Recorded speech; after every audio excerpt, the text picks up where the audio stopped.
My presentation today will be about the urban light sculpture made by Chris Burden in 2008.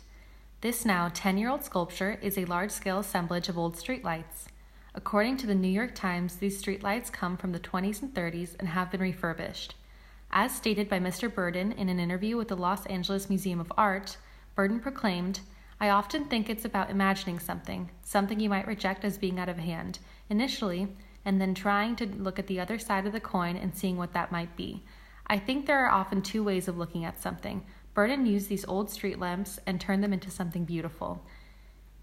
A sculpture so beautiful in fact that it has now become one of the Los Angeles most popular landmarks." Burden uses line in order to create a repetition among the street lamps.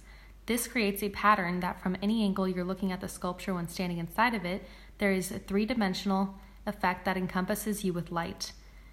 The sculpture is composed of 12 rows of street lamps. The rows are different lengths, though. The rows on each side of the sculpture are shorter than the rows in the middle. This gives the sculpture shape. The shape of space is created during the night when the lights are lit and there is contrast between the darkness and the space between the light posts and then the light created by each individual lamp. This is illuminating the sculpture. This piece of art has shown us that beauty does not come from the newest of inventions, the newest and shiniest objects, but that beauty can also come from old as well as new, and that you can see immense beauty in objects that we least expect to see them in.